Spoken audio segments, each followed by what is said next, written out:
All right, so Penguin, Penguin, episode 4.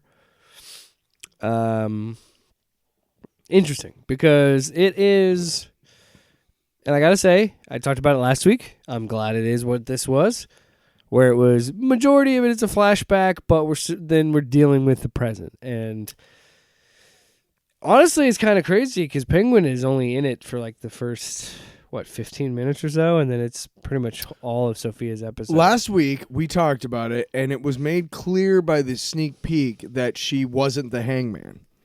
Mm-hmm. And I said on the show, it's Alberto. I was wrong.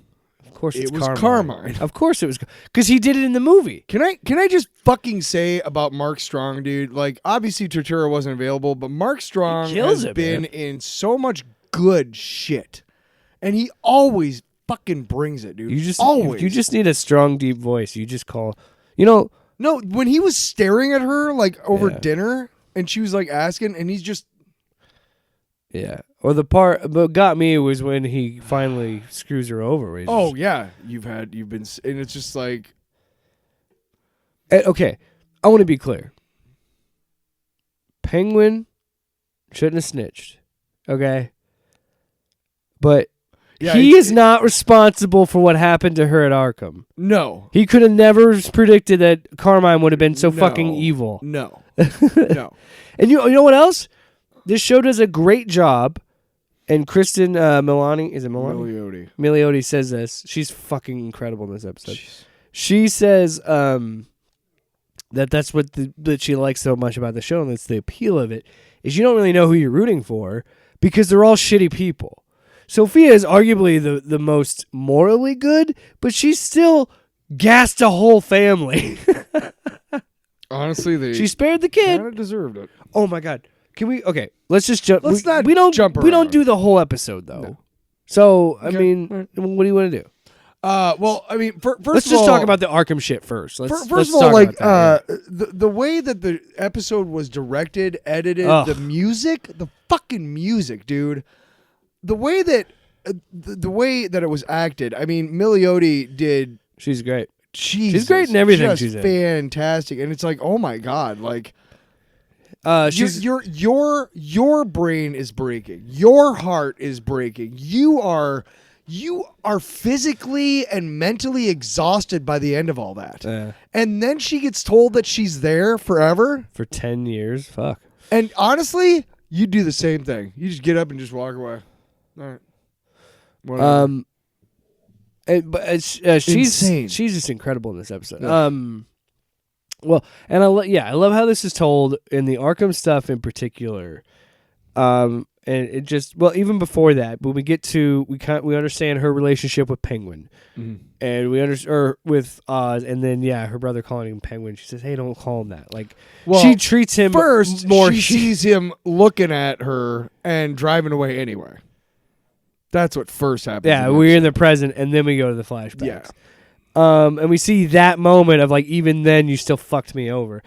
There's clearly like kind of a niece uncle kind of relationship, kind of, but maybe not even that close. More like a boss employer. No, what? She was his driver. That's it. No, but I mean, there was more than that to their relationship. Just she keeps making it clear when he starts thinking it's more, she makes it clear that it's not. Yeah.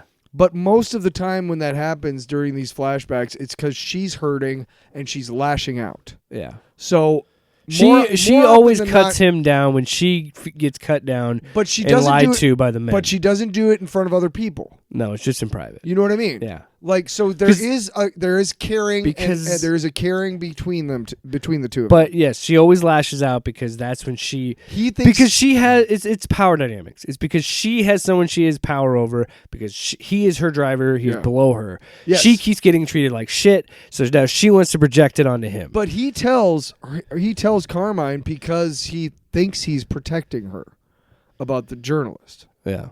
And that's when everything just goes. No, to shit. He never intended for any of this to happen. And I think with this thing, it reinforce that he does feel remorse about that. But at the same time, he could have saved her, and he didn't. He could have, yeah. And it's just such a gratifying episode. It's such a satisfying episode by the end of it. So I texted you. It was grueling but satisfying. The whole build, the whole thing of getting there, of Carmine realizing what happened, her talking to the journalist, and then the strangling. When they show the pictures and the strangling, I'm like, oh yeah, it's Carmine, because he strangles Catwoman in the movie. So I knew, okay, yeah, Carmine was the hangman. And then, well, even to have the flashback of her seeing her mom being like hanging and being like, and when he says, why were you talking to her? And she goes, you had scratching on your nails. Like, I know you killed Mom. She didn't kill herself. And it's like, that's the moment when he says, fuck you, I'm sending you to Arkham. And because you can see the cold, he's even wearing glasses, but you could feel that coldness. And that's the moment where he's like, fuck you. They're like my glasses. I'm serious. Yeah. They look darker on the outside than they are. Yeah. And there is a measure of an anonymity that I am afforded when I use when I wear those glasses. What I mean by that is I'm not out, like when I'm out in public, I'm not trying to deceive anybody, but I do like that people can't see my eyes. Yeah. There's something about it that I have anxiety and whatnot. It helps me feel a little bit. It's where it's him. He's trying. It's to a little hide. bit of a safety thing for me when I'm out in public. Anyway, generally when I'm at home, like right now, I'm not wearing them. But when I'm at home, I wear my regular glasses when I'm watching TV and shit. But it was such a that moment was like, damn, because. Because Penguin had no idea about the whole, because the cops show up and arrest her, and it's like they frame her because Carmine kills the reporter, and blames it all on Sofia. And then the part where they said that when she's in talking to her lawyer, and she's like, I didn't fucking do this. I was, this is not true. None of this is true. And then the fact that she's like, well, you have several letters from the family saying that you're crazy.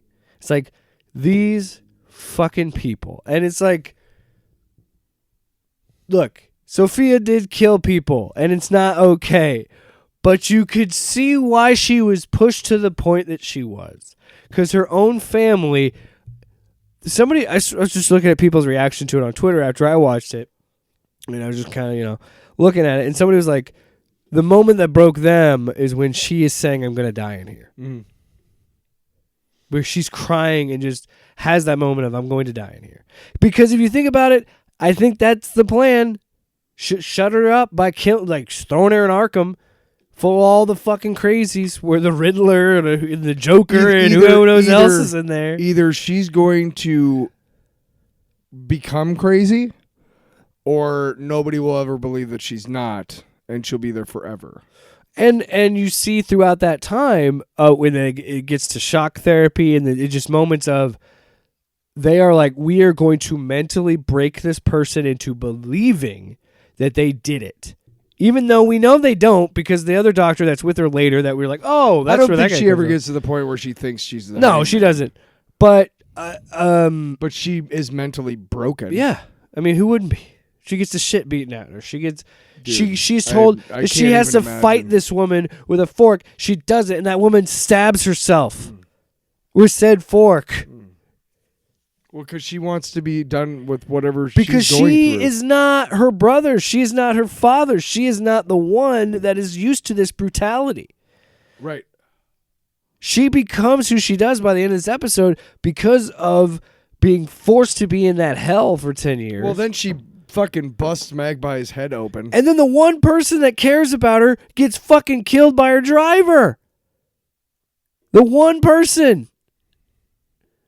And he lied the whole time to her while convincing her to fuck over her family, which he was probably going to do anyway. But it's like, and you, again, by the end of it, I'm not saying you should gas people, because that's absolutely wrong, and she should not have killed all those people, but you can see why she killed all these people.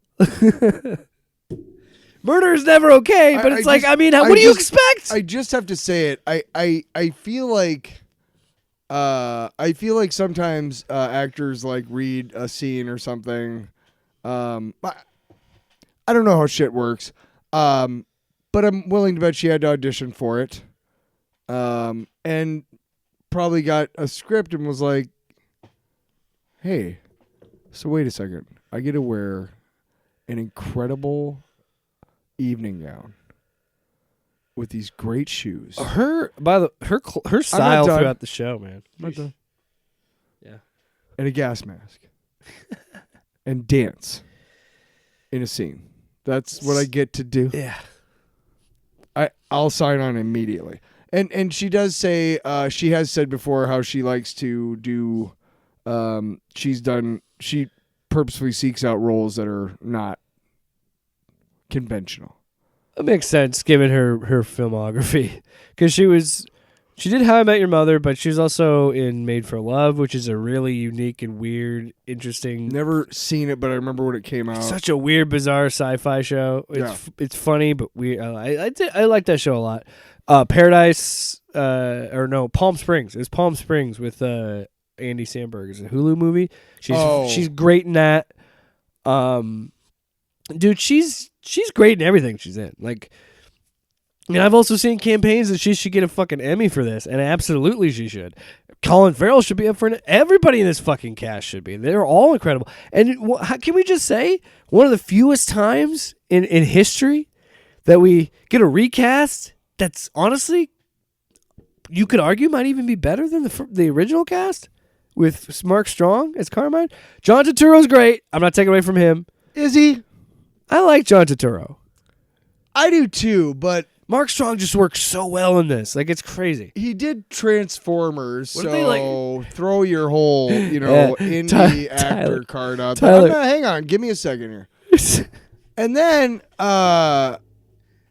he had such a great time playing a pedophile in The Big Lebowski that he wrote a whole movie about the character. And then campaigned for a long time so that the Coens would let him do it. And then they finally did. So is John Turturro great? Now, don't get me wrong. He is amazing in the Batman. He is really good. He's great in that. Yeah. He's great. He is great as Carmine Falco. I think it's called he's in a miniseries on HBO he's apparently really good in. I haven't seen it. Whatever. But he is a good actor. But there's the scenes in the Batman where he was able to bring that coldness, that that ruthlessness, dude, that the scene silent with him when violence. he's gonna kill Selena is intense. Oh yeah. So it's not like, but let me just call it out a little bit. Is John Turturro really that great? Man, I'm serious, Mark. What I was trying to tell you is like, what if like hey Matt, it's George. I was thinking, since Carmine's different in the Penguin, maybe you could like CGI Mark Strong into the Batman for HBO Max. Can you do a Matt Reeves? No. Sure thing, George. Who's George? Lucas. When he fucking Why are we talking to George? When George Lucas put Jabba the... Oh, God damn it. The joke's better when you explain it. I was just like, why are you doing George Lucas? Because we're talking about Jabba the Hutt. Let's say, what do they digitally put fucking Mark Strong? When you have to, I know, but they... Yeah, wow, that's a long way to go. You're asking your audience to go a long way to get to that joke. Now, you and I... You don't have to go a long way to see this fucking middle finger. Wow. So fuck you. I know when I'm funny. Ladies and gentlemen, I am not... Trust me, I am not exaggerating when I say that is the biggest middle finger I have ever seen in my life. Is it? Maybe. Maybe not. Maybe fuck yourself. I don't, I have mixed feelings about Mark Wahlberg, but man, that drop is just incredible. You can't top it. He's so good in that movie, too. I wonder why. Because he's an asshole from Boston? The best part is he made it out, though. He's the only guy that survives. Right? Wait, doesn't Alec Baldwin make it? Oh, maybe. No. Well, I mean, Does he get retires. shot? Because Martin Sheen gets thrown off a building. All I know is that Alec Baldwin has one of the best lines in the whole movie when he fucking yells at that guy when they're trying to get all the sound, and he's like, "You fucking..." What does he say? Oh my God! Pause it. While Tyler hold on. Tyler got the. Pause it again. So is there anything like we touched that, but I gotta say, there are moments in this show, and it's always at the end, in like the third act reveal. I thought we were recording that whole time. Okay, what? Are we supposed to? No. I'm just saying. You're like, anyway, and I'm like, what? Anyway. Okay, anyway. So the end. Just fucking with you. So when we get back to the present, and she does she find out, the therapist she still feels is taking advantage of her, and he kind of is. Let's be honest, because he still kept her in there for 10 years. So I helped get you out. She's like, yeah, after 10 fucking years. But and he's also she's like, you still taking pills and everything to numb your pain for the guilt. He's like, I don't know what you're talking about. Even though we saw all the pills in his drawers. So she even is like, I'm wearing your clothes. I mean, you're getting what you're wanting out of this, you know? He's like, that's not happening. I'm like, I don't know, dude. What I was really hoping was like, thank God it wasn't something with like sexual assaults or something. I thought it might go there at some point with that guy, and like I was hoping that wasn't going to happen. But so I'm grateful it was just he was kind of weird. Because I felt would have been completely unnecessary for the character, and I hate when shows do shit like that. You know. Let's talk about that because this is actually we talked about this last week about the Joker Part 2 and how stupid it is. Oh yeah, and we also talked sexual assault. Yeah, we talked about that, and here's the thing: is that you can show me a woman being traumatized or a human being being traumatized. Without you're writing the story yourself. You're not recounting history. You're not trying to be factual and lay out all the facts. Right. This is a story you made up. In your head. In your fucked up head. So, honestly, if there are people who watch this episode of The Penguin and want to infer some sort of stuff going on in between the lines as well, it's fucking weird, but I don't really care. Yeah. The point is that the people making it didn't sit there and go, you know what we need? Honestly, to make it really traumatizing for the woman. Yeah. Like, no, you fucking don't. And you know what? That's how you know it's written. Like, this episode was written by a man, but that's how you know that there's women in the writer's room to tell you, like, there's ways to show a woman being traumatized without that. Now, we understand that in the Joker Part 2, and that's why I want to give this episode props for that. Yes, because this did an amazing job of traumatizing a woman without going to those depths. Right. And I know how bad that sounds. Right. But no, it should be applauded. I saw you saying it. I'm like, you don't need to say that because it's going to sound really bad. No, but I know what you're saying. That's where we're at, where it should be applauded that we could show a female character putting in a low point, being in a rough situation without that. Yes. And I'm happy that's that. And we, again, the Joker Part 2 is clear, it's a man being sexually assaulted. But again, was the point we made last week, why is that necessary to show or you could have just had them beat him up. Like, why? Why did you need to go to that level? Yes, or you can just like the Shawshank Redemption. Yeah, they don't show anything. None of it. But it's clear what's going to happen. Yeah. Right? What are some of the best horror movies ever, right? And what is more fucking horrible than that? Some of the best horror movies ever don't show what's happening. You know what I mean? Like the jump Your imagination's supposed to be scarier. Jaws is a great example of the classic. Right, it's classic, and the point, the way it was originally made is that you saw the shark a lot, but because it sucked so bad, they had to use different ways of creating tension. And that's what this show did really, really well. This episode did really, really well. And you see why and I Sofia wanted to bring that up.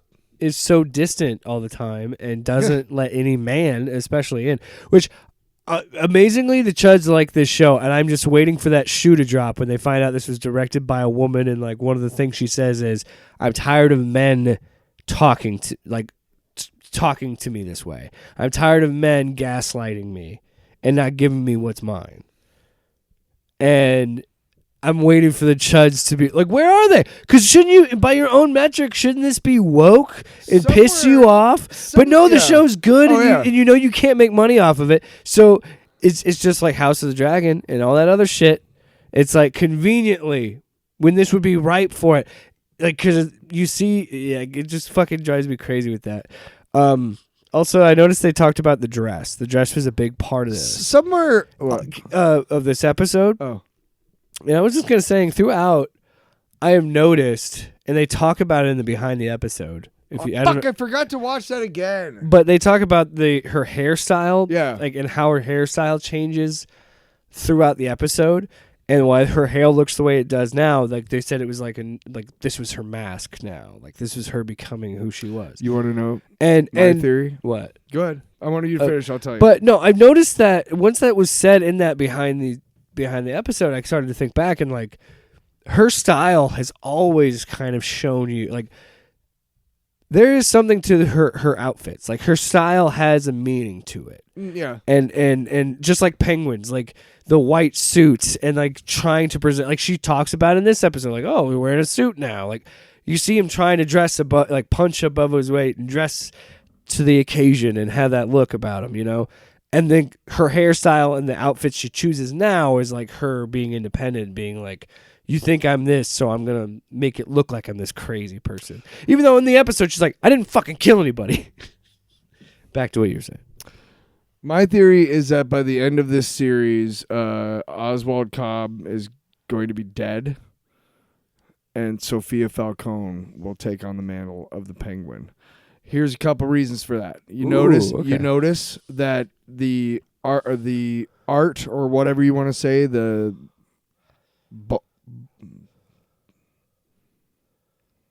thing on the fucking menu screen, the thumbnail, whatever, the title banner, card? the title card, banner. There yeah. you go. Sorry, I'm so mad. The you font?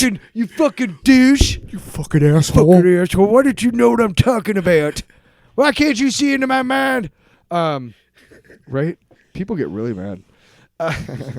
They do. You ever notice that? Like I felt really bad getting mad at you. Like, hey, the fucking thing. The title card there. Anyway, the title card has Oz or has Colin Farrell in his makeup, and then her, right? Yeah. Look at it next time. Her hair looks kind of feathered, but not quite. And anybody who knows anything about penguins knows that from far away they look like they're fuzzy, right? But those are really fine. Okay, but feathers. time out. Why is she going to be the Penguin? Why does she take that mantle? It's her way of proving that she's better than him. I don't know. I'm not a writer. I'm just saying that it Oh, I'm asking. Like, I'm down. It's interesting. I like where you're going. When the synopsis of the show was written, yeah. Remember what it said? Now, did it say it's a show depicting Oz Cobb's rise to power or the Penguin's rise to power in Gotham? I don't know, man. I think you're looking too deep into it. Watch me at the end of the episode, dude. At the end of the series, when she's the fucking penguin, man. When she's a fucking penguin, man. She's waddling around going, yeah. She's totally woke. She's not going to waddle. How do you know? Maybe she loses a Please. leg. Maybe she loses a leg and she's she's like a pirate. Super. Yar, I be the penguin. Yar, I be the penguin. Blow me down. Batten down the hatches. Swab the deck, you scurvy dogs! Let's go swimming! Have you ever seen such a beautiful souffle, you scurvy dogs? Look out, landlubbers! It's time to go to the amusement park! Why are all my fucking seamen? Why are all my seamen Scottish? I'm ballsy. So let's Notice talk about, I didn't say sailors. Let's talk about seamen. Agatha All Along, episode 5. Are we done talking about the penguin? What else is there to talk about? What is there to talk about? Yeah. Oh, she gassed her family. That was pretty cool. Dude, just the final speech she gives him being like, fuck you guys, I'm starting my own life. The whole part where she wakes up and like, go back to sleep, and she, like, that whole takes the kid out. Time out. Did you know that she was doing that? Like, when she slept outside with the kid. I figured she was going to blow up the fucking building. Right. So when she woke up and she came inside, I'm like, and they're all dead. I'm like, that's why she slept outside, because she fucking gassed them. Like, I was like, oh my God, yeah. By that point, they didn't. You couldn't see that she had a gas mask on, but you could see the guards. It was her feet. It was a feet shot. Yeah. So, but at that point, my brain connected. Was like, oh fuck, that's why she slept outside. Yeah, she I think gassed right it. around the same kind of area. That's why she took the girl outside. Yeah, I thought it was that she was gonna blow up or set fire to it. yeah. I thought I could have seen that. But no, I knew her taking the kid out was because she was gonna kill them all. and no, see, I thought the gas killed him, and then I thought she was gonna blow it up. So I was on kind of the same tip where I thought she was gonna light it on fire and blow the house up or whatever. But just what a fucking scene, dude! What a scene! The whole sequence where she opens the window and then she closes it a little bit and she's doing all sorts of stuff and then she walks in and she's kind of dancing and skipping and everything and unhooking like these giant. Yeah. I mean, just what a fucking tiger of an actor, dude. Yeah. Kristen Milioti, Jesus, wow, seriously, just crazy good. Mark Strong was awesome in this. I think it's Michael Kelly is the guy who plays Vitti. He's always good. He's good playing shitheads. Yeah, just the whole. And I am so okay with the Penguin not being in it much. Yeah, So okay with that. No, yeah. No. I generally here's what happens on Mondays for me. Mm-hmm. I don't have a real job. So I have a lot of free time. And Monday mornings, what I do is I wake up around 7, make coffee for my mom, and then I have coffee, and I make myself breakfast, which is 7 strips of bacon and scrambled eggs with cheese and buttered toast and coffee. And I eat while I'm watching The Penguin. So I save that till I'm done with breakfast. I sit down, I start watching The Penguin, right? Every episode has been really, really good.